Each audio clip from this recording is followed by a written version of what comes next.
Hi, and welcome to The Grief Between Us. I'm Patti Merrill, chaplain and founder of The Waiting Place, a nonprofit grief center dedicated to creating space for honest conversations about loss, love, and the complicated journey of healing. I'm really grateful you're here. Whether you're grieving yourself, supporting someone you love, or simply wanting to better understand the human experience of loss, this podcast is a place where grief can be spoken about openly and listened to with compassion. So wherever you are today, thank you for joining me. Let's begin. Well, we made it to the end of season 1. This has been an amazing experience for me. I don't know if I could adequately articulate how amazing it's been and how grateful I am for each and every guest and each and every listener. You know, when I started this podcast, I started thinking about what I wanted it to be like and imagining what it would feel like. I really thought I was just going to be creating a space where grief could be spoken about, like safely. And that's what we did. But somewhere along the way, I started to realize that these conversations were about more. They were about humanity, our humanity. About what happens to people when life stops matching what they hoped for, when something ruptures, when something changes that can't be undone, when someone they love dies or leaves or changes, or when a body changes, or faith changes, or identity changes, when a future that you planned for, hoped for, dreamed of, starts to disappear. This season has held conversations about death, but it has also held conversations about divorce, infertility, chronic illness, mental health, family rupture, faith transitions, cancer, loneliness, fear, and the quiet grief of becoming someone you never expected that you would have to become. And what has struck me over and over again is that people carry so much invisible grief.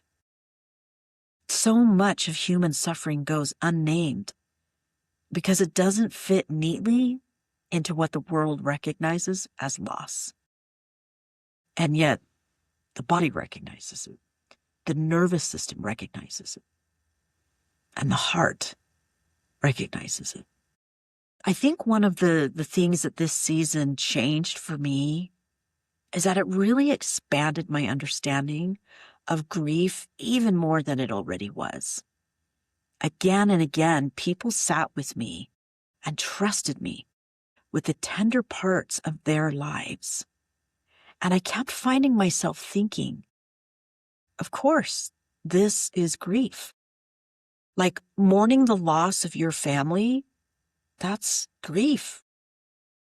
Mourning the loss of your health, yeah, grief. Mourning the loss of certainty. Mourning the loss of belonging. Mourning the loss of the life you thought you'd have. That's all grief. And maybe part of the healing begins when people no longer feel pressured to justify why something hurts. The season of conversations also reinforced something that I've been learning deeply in my own life. And that is that people do not need to become emotionally manageable to deserve care. They don't need to be calm enough, healed enough, positive enough, certain enough, or over it enough to deserve love and accompaniment. Again and again, what mattered most in these conversations wasn't fixing anything. Not any advice that could be given, no answers. It was simply presence. Your presence, my presence. It was someone saying, I'm here.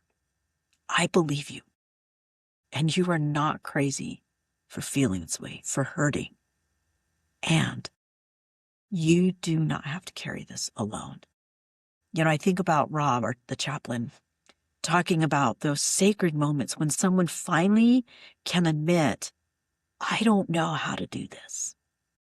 And honestly, I think that sentence lives underneath so much grief. I don't know how to do this. I don't know how to survive this. I don't know how to parent after this. I don't know how to love, how to stay faithful, how to live inside this body after this. I don't know how to keep going after this. And maybe one of the holiest things that we can do for another human being is not rush to answer that question.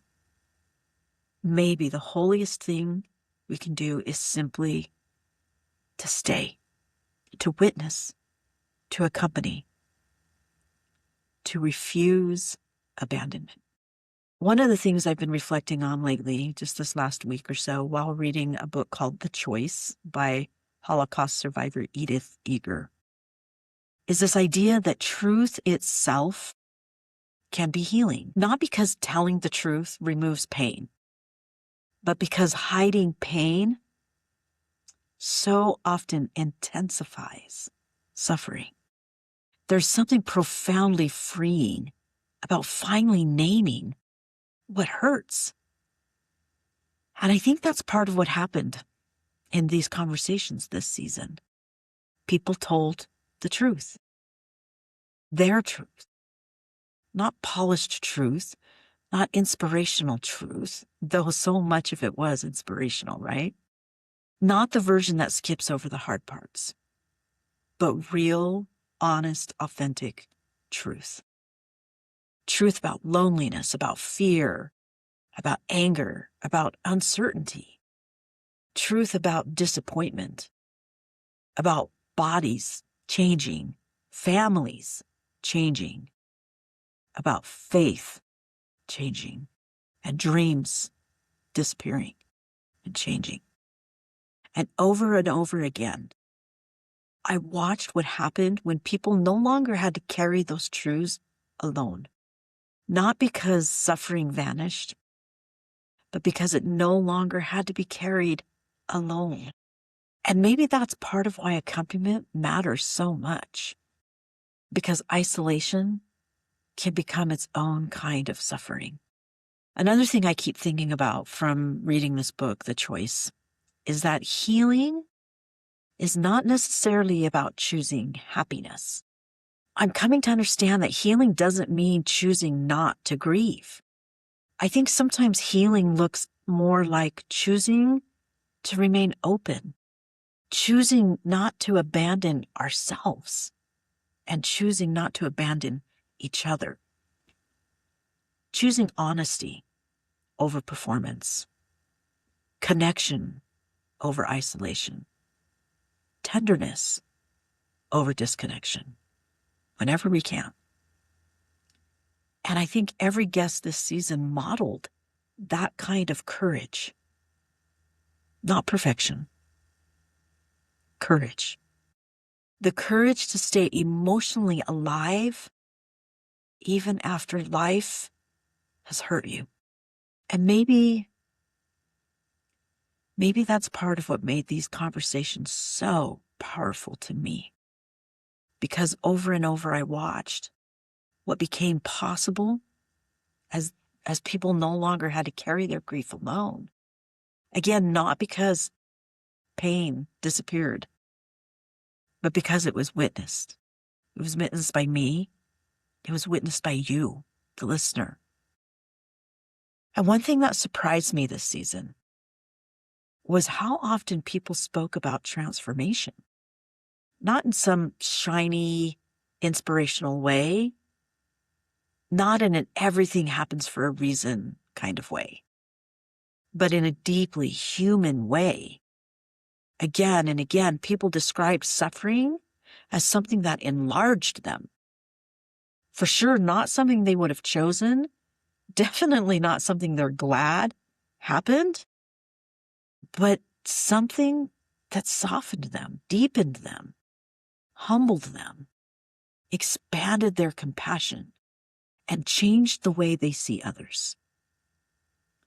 Julian talked about forest fires and how destruction sometimes clears the way for deeper roots. Trisha talked about learning stillness while lying beside her son's grave. Layla spoke about the exhausting grief of living inside constant adaptation. John described the grief of losing not just a marriage, but an entire future he thought would last forever. Parker described what it costs to choose authenticity over belonging. Sunday spoke about grieving children she barely got to hold while still trying to build a life inside uncertainty. And through it all, I kept noticing this quiet courage in people, not because they were fearless, not because they figured everything out, but because they kept loving anyway, and they kept showing up anyway, and they kept staying anyway. And I think that's what grief actually reveals. Not weakness, but love. Grief is not evidence that love failed. It's evidence that it existed. And I think that's why grief deserves tenderness instead of shame. I also think this season changed my understanding of faith. Not away from faith, but away from certainty. I used to think that faith meant certainty. But I feel like I heard over and over again that mature faith often looks less like having answers and more like just continuing to stay in relationship with God, even inside unanswered questions. Less performance, less perfection, less certainty, and more honesty, more wrestling, more humility, staying. And maybe that's part of why accompaniment feels so sacred to me now, because accompaniment resists abandonment. It says, you do not have to become less human for me to stay with you. And that matters to me deeply. As this season comes to a close, I keep thinking about how many people are carrying grief silently right now. People listening while sitting in a hospital parking lot, or after divorce papers were signed, or after another failed fertility treatment, or while grieving someone who's still alive, or after struggling with your faith, after losing certainty, or after just losing the version of themselves that they used to be. And if that's you, I just want to say your grief doesn't need to look dramatic to be real. No matter how big or small the world wants to define it, it matters. And your pain, it doesn't need to be convenient for it to deserve compassion. You are allowed to hurt. You're allowed to not be finished. You're allowed to still be grieving, however long it's been. And you're allowed to still be becoming. Because maybe healing is not becoming untouched, unaffected by grief. Maybe healing is learning that sorrow and beauty can coexist inside the same life. I don't think grief is something we get over. I think grief becomes something we learn to carry with more tenderness, more honesty, more support, more space for our humanity. As we close this first season, I find myself even more convinced that grief is far more universal and far more varied than most of us realize. There are still so many stories we haven't even touched yet. So many experiences of loss and love and survival, becoming, that deserve space and witnessing. And so, as we begin looking forward towards season 2, I want to extend an invitation.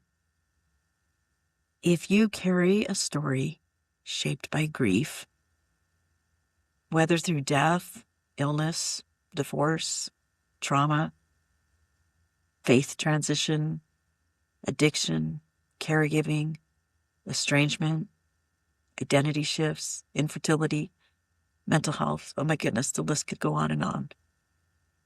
Any kind of profound life change, whether it's big or small, you get to decide what profound means. I just want you to know that your story matters. Not because it's polished, not because you have everything figured out. Maybe you do. Come talk to me. But listen, human beings need human beings who are willing to tell the truth. And one of the most beautiful things this season has taught me is that people feel less alone when someone else can say, yeah, me too.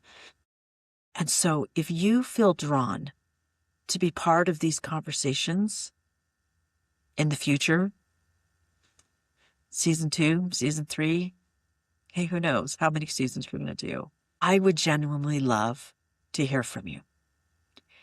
Because I think the world needs more spaces where grief can be spoken honestly. More spaces where we're not rushing people towards resolution. I'd love to hear from you.